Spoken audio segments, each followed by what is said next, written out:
Recording. Okay, so I'm going to call to order the January 18th, 2022 meeting of the White Bear Lake Conservation District Board. We have a quorum. So that's item number one. And two, we've called to order. So the next item on the agenda is the approval of the agenda. Does anybody have any adjustments that they'd like to make to tonight's agenda? And I'll make one. I'd like to add one item under unfinished business, and that's discussion on establishing the ordinary high water location.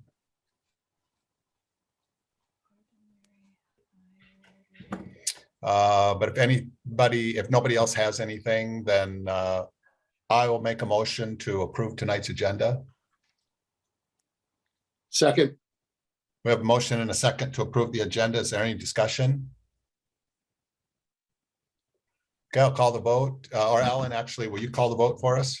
And I tell you what, I think we're all old hands at this Zoom stuff, and I don't expect any minority reports or votes. I think you can probably just go by voice vote, Mr. Chair.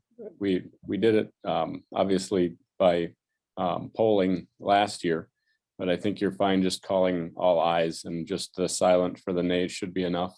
Okay, that sounds good. So I'm going to call the vote. All those in favor say aye. Aye. Aye. All those opposed, same sign. Okay, so that passes.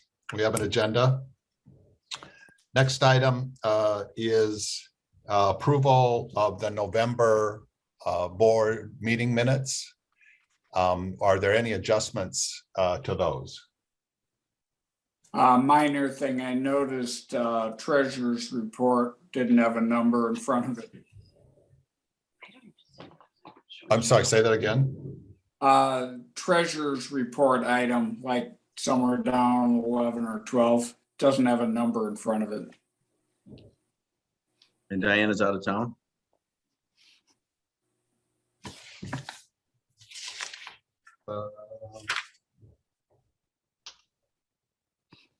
Oh, I see. So yeah, Kim, do you see that the treasurer's report doesn't have a number there? Yeah, I did see that. I'll fix that. Okay. All right, thanks. Okay, any other adjustments? Okay, I'll make a motion to approve the November meeting minutes. Second. We have a motion and a second. Any discussion? Okay, I'll call the vote. All those in favor say aye. Aye. Opposed, same sign. Okay, that passes. We have approval of the meeting minutes. So the next item on the agenda is a public comment period that we reserve for items that aren't on tonight's agenda. Is there anybody on our Zoom meeting tonight that would like to take advantage of this time? I'd like to, Brian. Okay, Brian, go ahead and let us know who you are and fire it up. This is Brian McGoldrick, 36 Moonlight Bay, Stillwater, Minnesota. First of all, I want to wish everyone a happy new year and thank you for your time commitment. I was going over the lake level here in the last week or so and noticed that it was hovering around 923.3. I checked back about a year ago and it was at a little over 924. And 2 years ago, it was a little bit over 925, almost 2 feet difference from where we're at today. And the point that I wanted to make is when I circulated the document of what the court had, it had 923.5 as an indicator that we better start making some changes. And so in essence, we're below the 923.5 as the court establishes what the trigger is. And we currently have a DNR permit that was approved by the DNR. We spent a whole lot of time in doing that. Our docks have been in compliance with our DNR permit.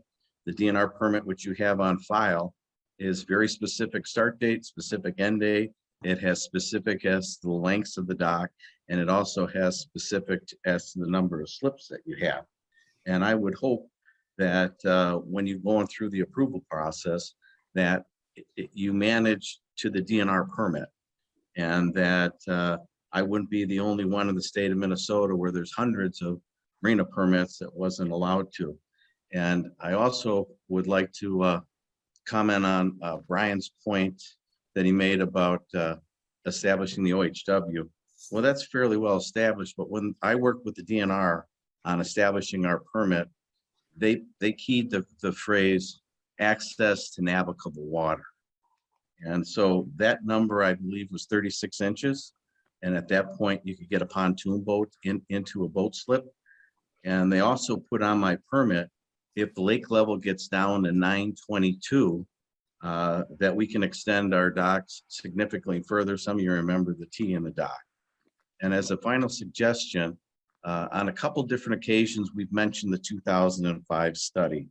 And on that 2005 study, it said that we should review it every couple of years and redo it every 6 years.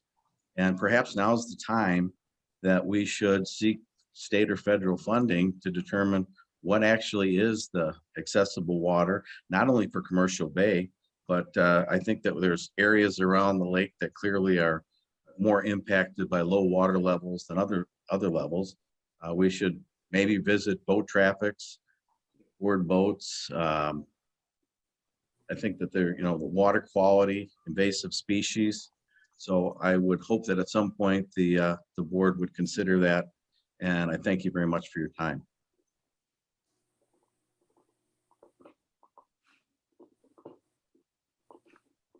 Okay, thank you. Thank you, Brian. Anybody else on the meeting that would like to take advantage of this public comment time? Okay, we'll move on. Next item on the agenda is new business, and this is nominations for executive board members. And Alan, I'm going to try to lay this out, and will you correct me if I misspeak? So basically, the way we do this is we start accepting nominations for the chair, the vice chair, and the treasurer's secretary treasurer role on board. And we'll keep the nominations open until our February meeting, where we will vote on the nominations and we'll close nominations and then vote. If anybody would like to be nominated for a position, you can either let Kim know or let somebody know when they and they can nominate you. Alan, is there anything else that I have missed that's important to lay out here?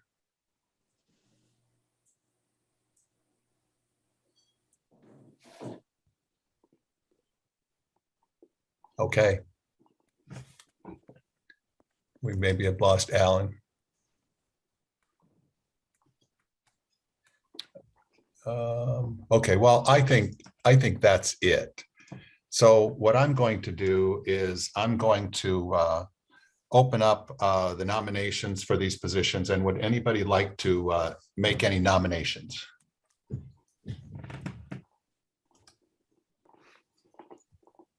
Well, I'd like to make some nominations to get the ball rolling. I'd like to nominate Diane Longo for treasurer, but she's not here this month, so might have to wait and see if she will accept it. I'd like to nominate Mark Ants for vice chairman, and he can decide if he wants to accept that or not. Accept. And I'd like to nominate Brian D. Smith for chairman, if he will accept that. Yeah, I'll accept that. Thank you, Mike. That's it, but there may be more nominations from other board members. Do any of the other board members have any nominations that they'd like to make at this time? And know that we can make nominations again in February if you're thinking about it.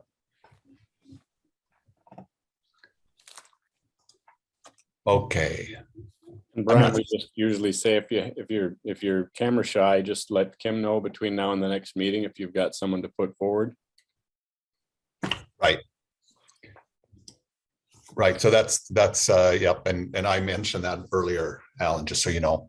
Oh, sorry. Uh, Yeah, I was just finishing up this other meeting since it's the Martin Luther King collation of the two meetings. So thank goodness this one's remote and I can do kind of both. Yeah, well, thanks. Sorry Dick. about that.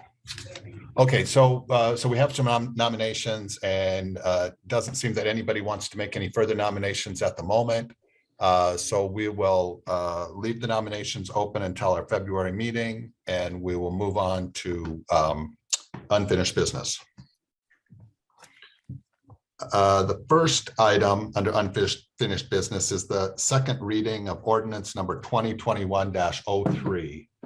And just as a reminder, we read this at the November board meeting, and we decided that we would have the second reading at this board meeting. So Alan, can you keep me on the straight and narrow? Do I need to read this again into the record or not? No, it's in the agenda packet. If you want to tee it up just ever so slightly, so people just have a sense at home if they don't know what the very high level version of it is. And it's just the second reading. So no, you don't have to physically read it into the record.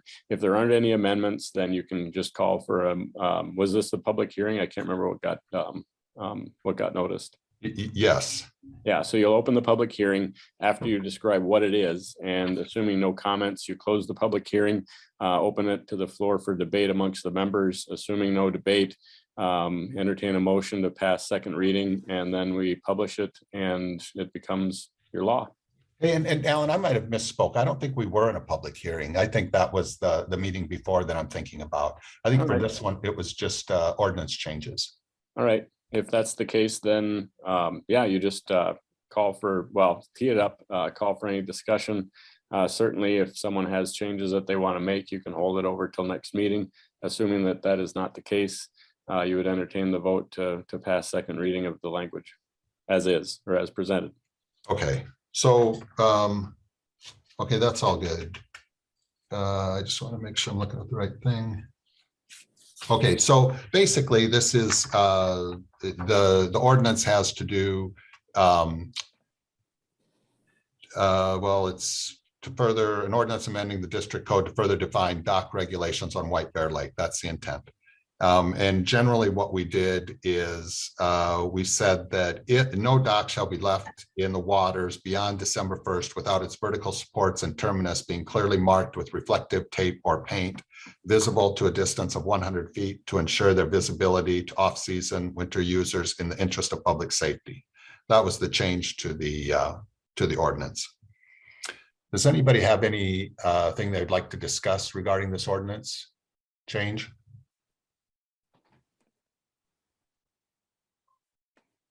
Okay. Well, I will make a motion that we approve this ordinance change. Second. We have a motion and a second. Is there any discussion? Okay, I'll call the vote. All those in favor say aye. Aye. Hey, Opposed, same sign. Okay, that passes. And then the second item on the agenda under unfinished business is the discussion on establishing the ordinary high water level location. And just as background, I guess, we want to establish ordinary, or we've been discussing establishing the ordinary high water level as the benchmark location for determining where the ADUA starts. And there are some questions that we kind of bounced around last time, which were, well, how do we best establish the ordinary high water level location? What kind of enforcement do we use if people don't want to abide by the 300 feet maximum, and those types of things.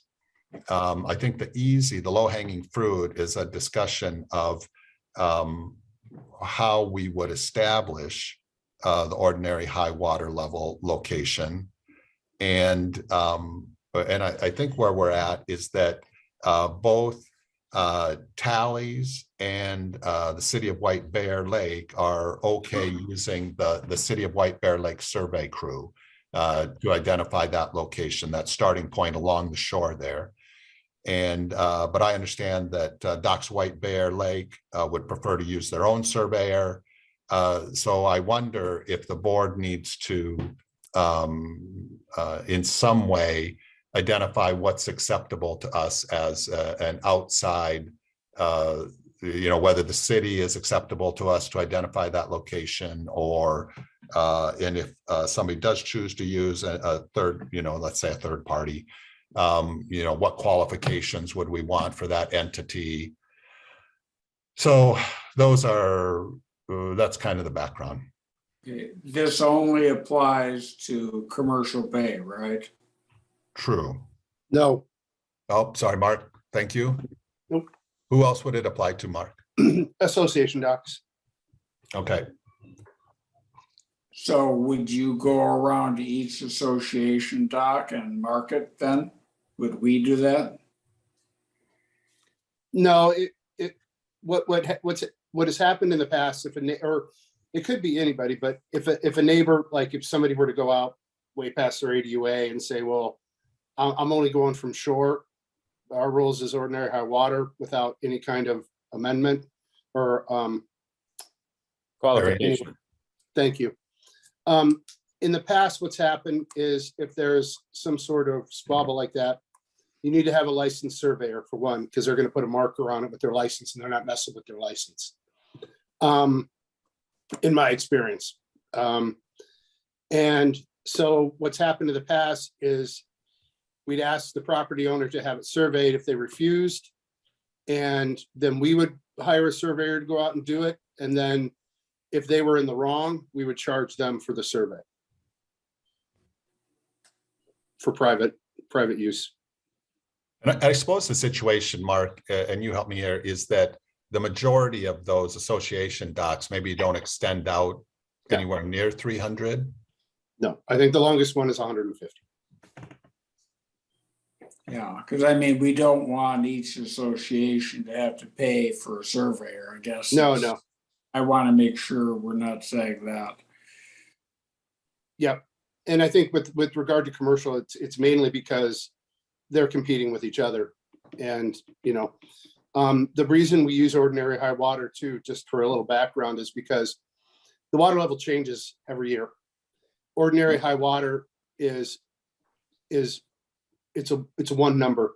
It's not a moving target. If we go out every year, we'd have to go out and measure every year. If you go from water line, or if you go from some places, their properties extend into the water.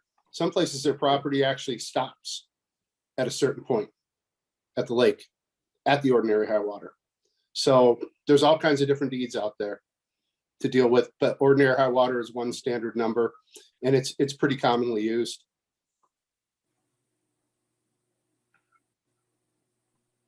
Any further discussion? Would we be adding this to our ordinance then? Because when it describes like authorized dock use area and docks and structures and that, it references 300 feet, but it doesn't say where to measure from. Yeah, that's probably what we would need to do, is say Be simple, it's just add 200 it feet in from there. ordinary high water unless water depth isn't, and then up to 300. And I think that there are references in the ordinances that use that as the Yes. benchmark, OHW. And not that I get a vote, but to keep the stink eye from passing across Commercial Bay, considering what those operators are charged, it might be smart to just establish that by the board. In other words, it's not going to cost you that much to shoot the bay and get some marks. And then you've got the line and you don't have to worry about whether or not someone's being honest or not. I totally respect the city has a surveyor on staff and they can shoot it. That's fine. The other operators might have their own people, and if they have a license, that's fine. But what happens when you get surveyors disagreeing? And I think it would be cleaner if you guys say, here it is. But that's my opinion, because you're the ones enforcing it. I like that idea. And it won't cost you that much. I mean, I use the folks out at Cornerstone in Stillwater. I know Root and Sons is pretty good. They've done a lot of work around the lake. So there are people that know the area quite well. And knowing that they're doing it for government would probably not, it just wouldn't be that much money for you guys. So that's an option. I guess alternatively, we let folks identify it the way that they want and I guess decide if there's an issue. It seems like it would be more secure for us if we hired somebody to do that on our behalf. They would have to access private property though. Hey, Alan. Yeah, and I don't think that anyone would be denying him that. Right. Okay. And I don't know, Alan, I'm not sure. And there are people that know our ordinances better than I do. But do we actually reference the ordinary high water level anywhere as a benchmark measuring point? I'm pretty sure I've seen it somewhere It's, in there. it's that I mean, we- I can't pick one out of the other. Mark or Mike probably knows, but I've seen it in there. I just can't pick out which ordinance. I read through ordinance 5 and it's not mentioned. Shoreline is mentioned, so that, but there's 2 places that it would obviously fit. Section 2 subdivision 11 and section 3 subdivision 1B. It just talks, 300 feet and it stops, but it'd be 300 feet measured from the ordinary high water mark. Correct. And Certainly a good so time to that clean would it just up clean then. it up. I Make haven't those seen it very references. yet. Go ahead. Oh, certainly, Mike. I think you brought it up earlier. A good time to clean it up and add it where it's appropriate. So I'm just saying it's not a novel, unheard of term in the code. That's all. Yeah, right. So, and I think I agree with Mike. I think it could be pretty simple to incorporate it. And can we make that motion now, Alan, or do we have to have some discussion, or do we have to extend this over a couple meetings and have 2 readings, that kind of thing? Well, you're technically amending your code, so we should look for where it's appropriate, and Mike and I can do that offline and bring those up as sort of a blanket series of code changes. But yeah, it would be an ordinance change, so. Perfect. Yeah. So if you and Mike are willing to do that, then bring that to our February meeting and we can have first reading and we can decide whether we want to waive second reading or move that to March, whatever we want to do there. But that would be great to put something together to put in front of the board. All right, and yeah, we can discuss it at exec too and see if it's ready to go. Yeah, that sounds good. Yeah, Yeah. right now, there is no mention of ordinary high water in our ordinance set. I was just pulling it up here, so it's the only place we use the word ordinary is in another context. Okay, so that'd be good if Mike and Alan can take that one and work up an ordinance, suggested ordinance change for us. and if Mike, you're more than welcome to have it, but if you don't want it on your plate, I can do it too. No problem. Okay. Do we want to use what the elevation is for ordinary high water also? Or just leave it ordinary high water? I Right. would just, go ahead. Oh, I was just going to say, maybe just leave it ordinary high water at the moment. Okay. Okay, there is on the DNR website, there is a way to measure it on your shoreline. They showed somebody doing it, and in case somebody thought that they were close to being over 300 feet, that they could just do a cursory measurement themselves, and then if it was close, they would have to have a professional actually measure it. But like Mark said, there's nobody except in the commercial bay that reaches out 300 feet. Okay, so another item is the enforcement, that type of thing. Does anybody have any thoughts on that? So let's say somebody, is at 340 feet or just pulling that number out of the air. What would the board do about that? And Alan, can you just talk us through what our first options would be or what the options are already? The ordinance does have in section or in part 9 violations and the penalties for violations. And that's the $700. Right. Yeah, it's a misdemeanor board. I mean, the broadest stroke that you can say is, a violation of your code is a misdemeanor. Every day that is maintained as a condition technically is a new misdemeanor. So it does not carry over as a continuing one, at midnight. It's a new day and it's a new crime. As a practical matter, people get cited and, they usually get cited once. I think as has been the practice, we don't go looking for fights. So usually it goes through the LUC. LUC writes a letter and basically seeks compliance. If that doesn't work, then the citation machine rolls out. And Alan, can you talk about the mechanics of that? Does the sheriff's department have to go out and every Cite day?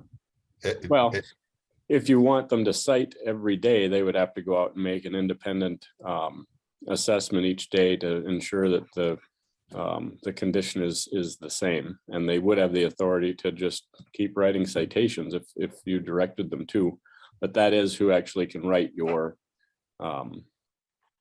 citations. So Yeah. you don't have an independent police agency. You can't call White Bear. You can't call, any local police force. It's just the sheriff. I haven't seen the DNR conservation officers that interested in writing tickets for anything that is related to the conservation district and their code. So the sheriff is it, either Washington or Ramsey. If you're worried about Commercial Bay, obviously that's exclusive jurisdiction of Ramsey. Right. And I'm not trying to beat a dead horse here. I'm just making sure I understand. If day one, let's say Sheriff's Department goes out and cites dock owner A for being extending beyond the 300 feet. And then they don't on day 2 and day 3. Does the fine still apply to day 2 and day 3 or not until day 4 when they go and cite them again like that? No, it has to be a separate citation. That's why I'm saying that, Got it. if on day 1, they get a ticket and that ticket says on, January 18th, it was observed that your dock was out, beyond whatever the lawful number is. That's an observation that law enforcement makes. They've collected that evidence, that data, and they've issued a citation because it's a violation of your code. And it's neat, it's compact, it's done at that point. All the evidence has been gathered by law enforcement at that point for that particular crime, with air quotes. So if someone calls and says, hey, they haven't done anything about it the next day, another officer could go out there and she'd say, yep, it's still a problem, just like it was yesterday. And so they could write a separate citation for the 19th of January and the 20th and the 21st. At some point after 10 days, you could make the pitch to me that, that's too long and it's not getting their attention. And we could go into court as the regulatory body and compel an injunction, basically a court order saying, knock it off. And you're creating a nuisance, you're operating illegally. And so a judge could say, pull it back, basically. Got it. Okay, any additional discussion on this item? Okay. And I don't think there's any action at the moment, other than Alan and Mike will make some suggested ordinance changes and bring those to our February meeting. Okay. So we'll move on to the next item, reports. The first one is the executive committee, and the executive committee did not meet, so there's no report. So Lake Quality Committee, Mike. Well, lake froze over on December 7th. Didn't open up again, so that's the official froze over date. And that's a little bit earlier than last year when it froze over on the 25th, so that's pretty good. I got an email from the DNR today. There are grants available again for this coming summer, so I will apply and see what happens. And that's it. Any questions for Mike? Okay, thank you, Mike. Next, Lake Utilization Committee, Mark. Chair and board, we had several on the agenda today. I'll start down the list with White Bear Yacht previously tabled. Um, Mike pointed out that they have commercial listed on their application, and we charge more for commercial boats than we do for private. Or to say, if you had a deed to an association or something like that.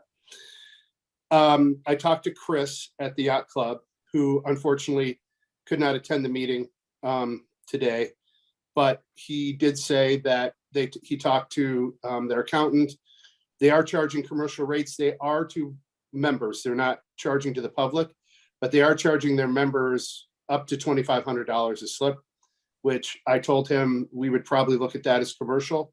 I told him we would approve his application, but he would get charged at the commercial rate. And he said White Bear Yacht Club has no problem with that. So that being said, other than the change of fees, LUC approved, and I so move. Second. And we have a motion and a second to approve the White Bear Lake Yacht Club application. Any discussion? Okay, all those in favor say aye. Aye. Aye. Opposed, same sign. Okay, that passes. Thank you. Next on the agenda is Cottage Park. As noted earlier in the meeting, water levels have dropped a little. They used to have 3 fingers going off their dock. They would like to take the one dock and extend the other 2 farther into the water. They're not even going, they won't even be near 200 feet. So that was the only change. And I thank them for letting us know that. And LUC approved, and I so move. Second. Okay, we have a motion and a second to approve. Any discussion? Did we want their total length to be exact then, Mark, or does it matter on that? Because they had 120 there, if they had 12 or whatever they're gonna add, does it matter? It should be. I mean, the whatever they put in their application should be what the dock looks like when it's put in spring. And if they need to amend that, there's a process to go about doing that. Which is probably what they'll do if they decide to add the 12 or whatever length. Any further discussion? Questions? Okay, all those in favor say aye. Aye. Aye. Opposed, same sign. Okay, that passes. Next on the agenda, Scott Bonin. His was tabled. We're going to get a new application from him soon, and it'll be up on next month agenda. Next one, Derek Skee. That was no change from last year. LUC passed, and I so move.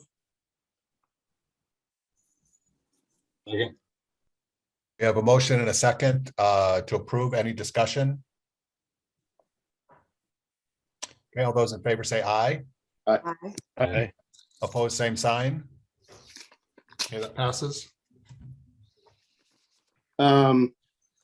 Birchwood Village, again, they had no representation. They had on there change from last year. It looks like they may have added boats. We're not sure. So we tabled that one for next month as well, until we can get some clarification from the city of Birchwood. And the next one was Shadowgate. No change from last year. LUC approved it, and I so move. Second. Okay, we have a motion and a second to approve. Any discussion? All those in favor say aye. Aye. Opposed, same sign. Okay, that passes. And that's all I have. Thank you very much. All right, any questions for Mark? Okay, thank you, Mark. Next on the agenda, the Lake Education Committee, Scott, Meredith. Yeah, the only thing we have going is we're coming up on the March cleanup is our next event that's organized by the Boy Scouts. I began some communication with the Boy Scouts because COVID is still raging across the countryside like it was last year at this time. They are leaning towards doing I guess, I wouldn't say a virtual event, but they won't gather or feed them. What they'll do is assign parts of the lake to cleanup crews. We would provide plastic trash bags, which is a small expense within our budget. So unless there's any objection, I'll just order those and give them to the Boy Scouts, and they will organize it as they will. Scott, where does that money come out of? Which budget? Or do you have a budget? Whatever number it is that, is for education. Got it. I don't have the numbers right here, but it's, $20-30. Yeah, so no problem covering that with the budget. Yeah, because it'll be right out of budget. So I'll take care of that. I don't think there's too much to say about it. It's a little disappointing, of course. A lot of things are disappointing around here. So that's all I have. I don't know if Meredith has any social media updates.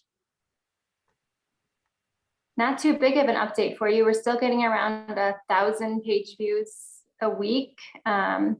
Put some things on our social media, more about ice rules, perhaps more out of the packet from Blue Water. And then if anyone has any ideas, winter's a little bit slower with news coming out of the Conservation District. If anyone has any ideas, you can email me. Okay, that sounds good. All right, any questions for Scott or Meredith? That's it. Okay, thank you. And on to the next item, which is the treasurer's report, which is me, I guess, since Diane's not here. So Kim sent out the treasurer's report earlier this afternoon. And I would like to make a motion to accept checks 4738 through 4741. Second, We have a motion and a second to accept those checks. Any discussion? Okay, all those in favor say aye. Aye. Aye. Opposed, same sign. Okay, that passes. And next on the agenda, the board council report. Alan? Greetings, everyone. Happy New Year. Sorry I couldn't be around for November. That was literally COVID protocol in my house, since my dad, as I took him home from mid-month, declared that he couldn't smell or taste anything. And I'm like, oh, great. And now I'm in a Prius all the way to North Dakota with a guy with the #1, probably yes, COVID symptom. So I apologize for that, but looks like we got some ordinances done. Haven't heard who our new conservation officer is yet. And by the time I left for the holidays, I don't even remember being ice out when I left, but apparently it was, according to Mike. It's been pretty slow to see, certainly along 96, the shacks going up on the lake, but I imagine there wasn't really high test ice until probably the last week and a half. But still nothing's come through, at least on violators for the winter. So I guess stay tuned, and I would stand for any questions. Any questions for Alan? Okay, thank you, Alan. Yep, thanks. This will be submitted to anyone who wants to see themselves in lights. This will be going to the Cable Commission once we're done here, and I get it packaged up to them. Okay, thanks for taking care of that. And thanks for handling our Zoom meeting for us, Oh, yeah. Alan. Absolutely. We'll see about next month. I imagine that'll be an executive decision, but with Omicron peaking by third week in January, I would expect we should be back in chambers. Yeah, hopefully if it goes the way they're anticipating, things will have settled down getting into February. We'll see. Just in time for the next variant. Yeah, thank you. Okay, thank you, Alan. Next announcements, Kim. The only thing I have is just to remind everyone to please send me in that form I sent. That's the, oh gosh, for the auditor. The conflict of interest form that everyone just needs to have on file is all. So if you haven't sent it in, that's all I need. Okay, does anybody have any questions about that? Okay, that sounds good. Anything else, Kim? Nope, that will do it. Thank you, guys. Okay, thanks, Kim. And then next item, adjournment. I'll make a motion to adjourn. Second, We have a motion and a second to adjourn. Any discussion? Okay, I'll call the vote. All those in favor, say aye. Aye. Aye. Opposed, same sign. Okay, we're adjourned. Thank you all for being here and for putting up with this Zoom meeting. And we'll see you next month, hopefully.